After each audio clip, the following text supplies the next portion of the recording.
Juno pressed her helmet tighter against the glass, her eyes wide as she stared at the shimmering rings of Saturn. She could hear them. Faint whispers. They were soft, like a breeze through dead leaves, but she knew she wasn't imagining it. Wait, before we dive into this story, welcome to Dark Orbit Stories, where distant planets hold dark secrets and every journey takes you deeper into the unknown corners of the universe. Let's roll into the story. Quote, "She stood inside DMU Station 1, the only human base orbiting Saturn. The station was quiet tonight, except for the hum of machines and the distant crackling of radio signals. Still, over all of that, she heard the whispers. Juno had come to Saturn as a communications officer, part of the deep monitoring unit. Her job was simple: scan frequencies, listen for cosmic signals, and send reports back to Earth. For months, she had been listening. And now, the voices had come. It started 3 nights ago. At first, she thought it was static. But then, the words became clearer. They spoke in a language she didn't understand, yet it made her heart beat faster. Every time she heard them, she felt cold, as if the voices brushed her skin. Juno didn't tell anyone. The others would think she was tired, or worse, losing her mind. There were only 9 people on the station. She had no friends here. She barely spoke to anyone except during meetings. But tonight, the voices were louder. She couldn't ignore them anymore. She adjusted the frequency on the console, trying to record the sound. Suddenly, the screen flickered, and the voice became sharp, clear, almost human. "Come closer," it whispered. Juno froze. She stared at the monitor. There was nothing on the radar, only the endless rings of Saturn, made of ice and rock, spinning silently in the dark. "Come closer," it said again, more urgent now. She pressed the record button. The machine's lights blinked. She repeated, "Who are you?" For a moment, there was only static, then a sound like a deep breath. "Help us," the voice said. Juno's heart pounded. She checked the instruments again, making sure it wasn't a glitch. But everything was working. She even reset the system. Still, the voice remained, whispering from the rings. She wanted to tell Commander Briggs, but he wouldn't listen. He always dismissed her concerns, saying the pressure of space could play tricks on the mind. But this wasn't a trick. She was sure. She sat back, staring at the glass window. The rings looked beautiful, glowing pale under the distant sun. She thought about what the voice had said. Help us. Who was asking for help? And how could there be anyone alive in those rings? Suddenly, the station lights dimmed. The power flickered. She stood up quickly, looking around the control room. Then the emergency lights came on, bathing everything in red. A sharp alarm sounded. Low oxygen in Sector 4. That was near the outer docking bay. Juno grabbed her helmet and ran. Her boots thudded against the metal floor as she rushed through the narrow halls. When she reached Sector 4, the air was cold, and a thin mist covered the floor. She saw a figure hunched near the window. It was Dr. Keller, the station's biologist. "Doctor," Juno called, running up to him. Dr. Keller turned slowly. His eyes were wide with fear, and his face was pale. "Did you hear them too?" he whispered. Juno stopped. "What did you hear?" "The voices," he said in the rings. "They're calling," she shivered. She wasn't alone. "What did they say to you?" she asked. Keller's lips trembled. "They told me they're trapped inside the ice." Quote, Juno looked out the window at the rings, now seeming less like a beautiful band and more like a graveyard. Before she could speak, the lights went out completely. The station went dark, and the only sound was the wind-like whisper through the comms. Then the voice returned, louder this time. "Come closer before it's too late." Juno stood in the dark, heart racing, listening to a voice that shouldn't exist. She turned to Keller. "We need to tell the commander." But Keller shook his head. "He won't listen. He thinks I'm sick."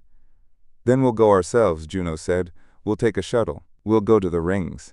Keller stared at her, his face pale under the emergency light. "If we go, we might not come back." Juno looked out again at Saturn's rings, stretching forever in the dark. She whispered to herself, "Then I'll go alone if I have to." And the voice whispered back, almost like it hurt her. "We are waiting." Juno didn't sleep that night. She watched the rings from her window, the whispers never stopping, the voice calling her closer. In the morning she suited up, her mind made up. Whatever was inside the ice, it needed help. and she was going to find out why. Juno moved quietly through the station corridors, careful not to wake the others. She didn't want anyone to stop her. Her mind was focused, but her hands were shaking as she carried her helmet toward the docking bay. When she reached the shuttle port, she found Dr. Keller waiting there. "I couldn't let you go alone," he said softly. She stared at him, surprised. "You're coming," he nodded. "I heard them again. I couldn't ignore it." Juno felt a strange comfort, knowing she wasn't alone in this madness. Without another word, they both climbed into the small exploration shuttle, the DMU-3 Pathfinder. It was meant for nearby asteroid surveys, not for landing on the rings, but it was the only craft available. Juno strapped in and started the engines. The shuttle hummed to life, and the floor vibrated beneath them. "We're really doing this," Keller whispered. Juno glanced at him. "Yes, we are." She guided the shuttle out of the station. As they floated free into space, the massive body of Saturn filled their view. The rings stretched wide, spinning slowly like frozen waves of time. "Where exactly are we going?" Keller asked, his voice tight. Juno adjusted the radar. "I recorded the signal's source. It came from the outer B ring." Quote, Keller frowned. "That's pure ice and rock." Juno nodded. "But that's where the voices are." The shuttle drifted silently, approaching the shimmering rings. As they neared, the voices returned in the comms. This time, Juno didn't need the equipment to hear them. They sounded like whispers directly in her mind. Closer, almost here. Keller gripped the armrest, his face pale. "I can hear them too." The shuttle passed through the thin edge of the rings, dodging ice fragments and small rocks. It was dangerous, but Juno kept her hands steady on the controls. Suddenly, the radar beeped. A structure appeared on the screen. "What is that?" Keller whispered. Juno squinted. There was a dark shape among the ice, something too symmetrical to be natural. As they approached, the shape became clearer. It looked like a massive black spire, half buried in the ice. The surface was smooth and metallic, nothing like the frozen chunks around it. "It's a tower," Juno said in disbelief. The voices grew louder. "Help trapped! Come inside!" Juno landed the shuttle on a flat section of ice nearby. The gravity was low, but just enough for a landing. "Are we really going in there?" Keller asked. Juno picked up her helmet. "We didn't come this far to turn back." They both suited up, checked their oxygen, and stepped out onto the ice. The surface crunched under their boots, and the cold seeped through their suits despite the insulation. The spire towered over them, its surface black and smooth, reflecting the pale light of the distant sun. As they got closer, a section of the spire lit up with a faint blue glow. A doorway opened silently, a warm mist flowing out as if the tower had been waiting. Keller shivered. "It's like it knows we're here." Juno took a deep breath and stepped inside. The walls were metallic, covered in faint symbols that glowed softly. The air inside was warm, almost too warm for a place in the middle of frozen space. The door closed behind them, and the whispers turned into voices, not just in their minds, but in the air around them. "Thank you, you heard us." Juno looked around, but there was no one. "Who are you?" she asked aloud. A figure appeared ahead, not walking, but forming out of the air itself. It looked human, but its body was made of soft, flickering light. Its face was gentle but sad. "We are the last," it said. The last of what Keller asked, his voice trembling. The figure's eyes seemed to hold centuries of sorrow. "We were explorers like you. We came from a distant star, long before your kind existed. But our ship crashed in the rings. We became trapped inside the ice." Juno stared at the glowing figure. "Then how are you still here?" "Our bodies died," the figure said softly. "But our minds, our consciousness was preserved in this structure, waiting for someone who could hear us." Juno felt her throat tighten. "Why now? Why me?" "Your mind is open," the figure said. "You listened when others would not. You have the key to release us." Juno exchanged a glance with Keller. "What do you mean, release you?" The figure stepped closer. "There is a core inside this spire. Activate it, and we can be freed. Our energy will return to the stars." Keller looked uneasy. "And if we do that, what happens to us?" "You will live," the figure said. "We wish no harm, but if the core remains silent, we will fade and be lost forever." Juno felt a deep sadness in the voice. She looked up at the glowing walls, hearing the soft hum like a heartbeat. She turned to Keller. We have to help them. Keller hesitated, fear in his eyes. What if it's a trap? Juno shook her head. I don't believe it is. The figure watched them silently, its light dim and flickering, as if growing weaker. Juno stepped forward. Show me the core. The figure nodded and began moving down a long corridor, the walls glowing brighter with each step. As they walked deeper into the spire, Juno's mind raced. She thought of the voice that called her, the sadness she felt every time it spoke. She couldn't leave them trapped. She couldn't ignore the voices anymore. When they reached the core chamber, it was massive. A huge sphere floating in the air, surrounded by light. This is it, the figure said. Touch the sphere, and we will be free. Juno stared at the sphere, her heart pounding. She reached out her hand slowly, feeling the warmth radiating from it. Keller grabbed her arm. Juno, wait. But the whispers filled her mind again, gentle, pleading, please help us. Juno looked at Keller, her eyes full of determination. We came here because they asked for help. I won't turn away. She placed her hand on the sphere. The room filled with light. Then everything went silent. For a moment, Juno thought she had gone deaf. The light was so bright she couldn't see anything, and the silence felt heavy, pressing against her ears. She couldn't even hear her own breath inside the helmet. Then slowly, the light faded. Juno opened her eyes and gasped. She wasn't in the spire anymore. She stood in the middle of a wide, glowing field. The ground was soft like grass, but it shimmered silver under a sky full of strange stars. The air felt warm and peaceful. She turned around, searching for Keller, but he wasn't there. Where am I? She whispered. A soft voice answered. Inside the memory, she spun around and saw the same glowing figure, but now it looked clearer. It was a woman, with gentle eyes and long hair made of light strands floating around her. This is the memory of our home, the woman said, a place we carried with us. Juno looked around the endless silver fields and the sparkling rivers that flowed nearby. It was the most beautiful place she had ever seen. Why are you showing me this? She asked. Because you gave us a chance, the woman said, and we wanted you to understand. Juno stared at her, understand what the woman's eyes dimmed a little, her face sad. We came to explore your system long ago. But we miscalculated. Our ship crashed into the rings. We tried to survive, but the ice trapped us. One by one, we died. Juno's heart ached hearing that. The woman continued. Before the last of us passed, we built the spire, a machine that could preserve our minds, our memories. We waited, sending whispers, hoping someone might hear. Juno felt her throat tighten.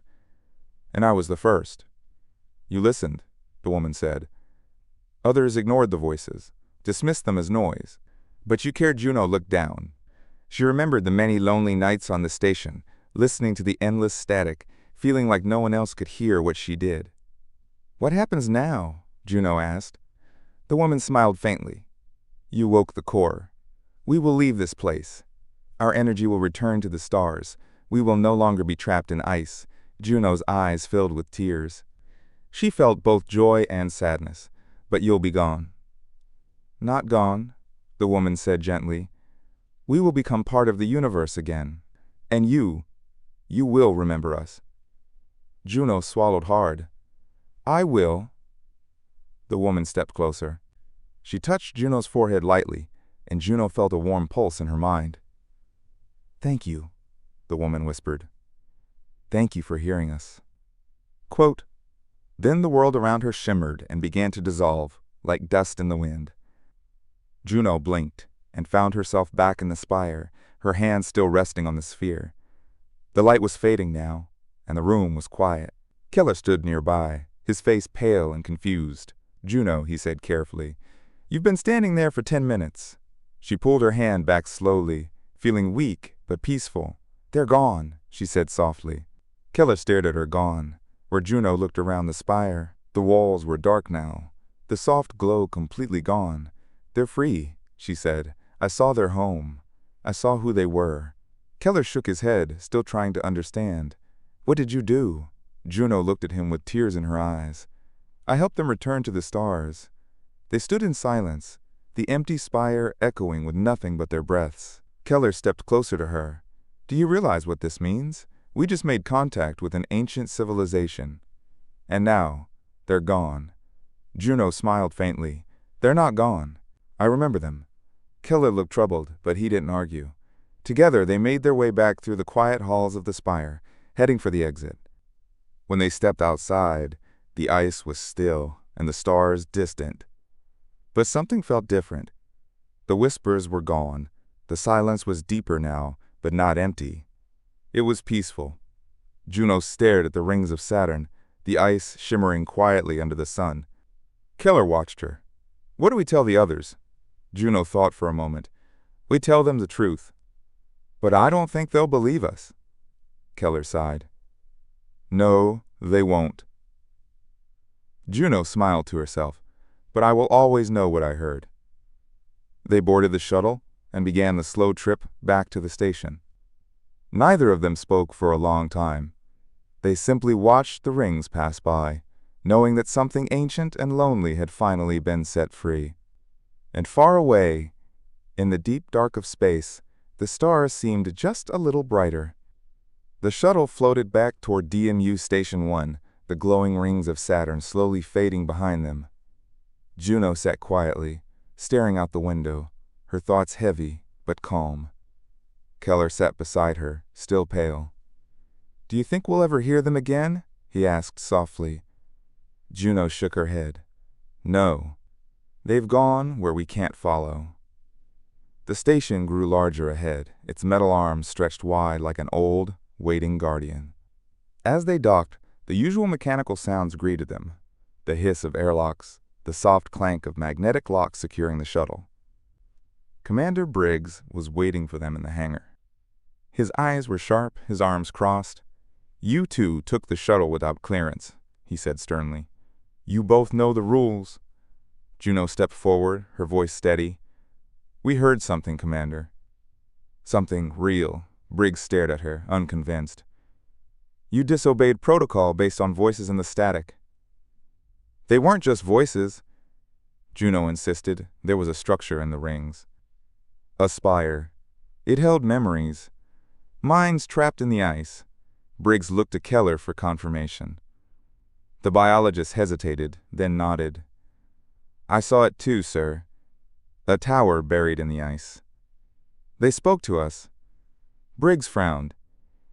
Did you bring back proof? Juno's heart sank. She hadn't recorded anything. The light, the voices.